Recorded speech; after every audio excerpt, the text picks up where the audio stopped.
महात्मा ज्योतिराव फुले शेतकरी कर्जमुक्ती योजनेचा पहिल्या टप्प्यामध्ये मराठवाड्यातील 6,18,000 शेतकऱ्यांची कर्जमुक्ती। जालना जिल्ह्यातील शेतकऱ्यांना सर्वाधिक लाभ, लातूर आणि परभणीचा दुसरा क्रमांक।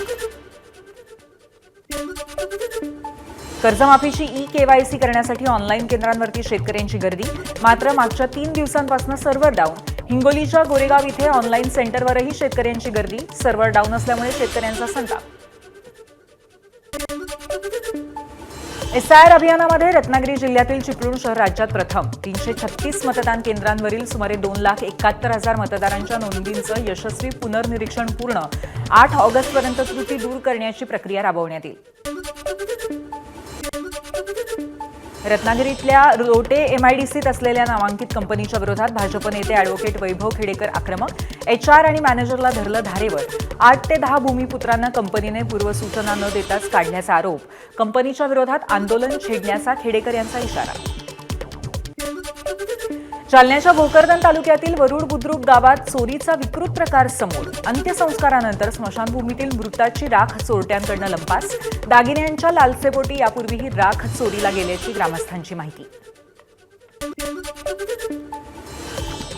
कोल्हापूरमध्ये शिरगावच्या माजी सरपंच महिलेची हत्या। लग्नाचा तगादा लावल्यामुळे प्रियकराने हत्या केल्याची प्राथमिक माहिती।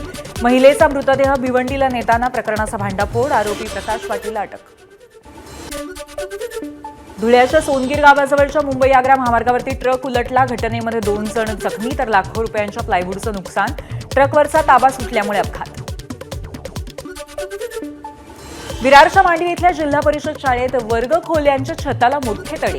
विद्यार्थ्यांचं भविष्य धोक्यात तर 1.5 वर्षांपासून केवळ एका शिक्षकावरती संपूर्ण शाळेचा कारभार। तक्रारी करूनही प्रशासनाने दखल घेतली नाही। आंदोलनाचा मार्ग। राज्य सरकारची भूमिका पंतप्रधानांच्या भूमिकेशी विसंगत। मोदी म्हणतात मातीच्या मूर्ती बनवा, तुमचा आग्रह पीओपीचा का?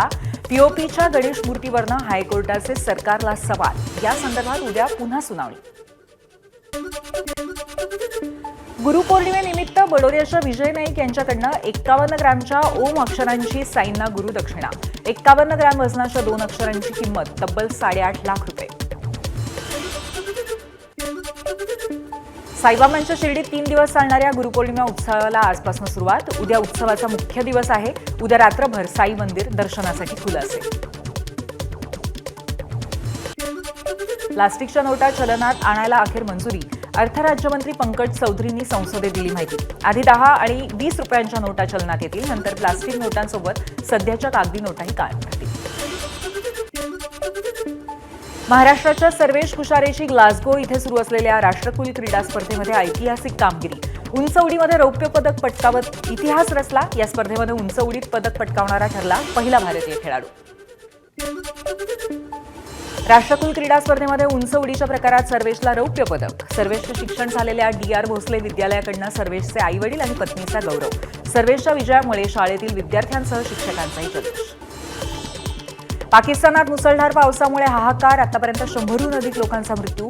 जनजीवन विस्कळीत, अनेक घरांचं नुकसान। अजून काही दिवस पाऊस पडण्याचा हवामान खात्याचा अंदाज।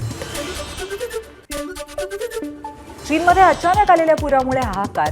गान्सू प्रांतांमध्ये पुरामुळे 10 जणांचा मृत्यू, 23 जण जखमी। पुराच्या पाण्यामध्ये अनेक वाहनं वाहून गेली। एबीपी माझा, उघडा डोळे बघा नीट।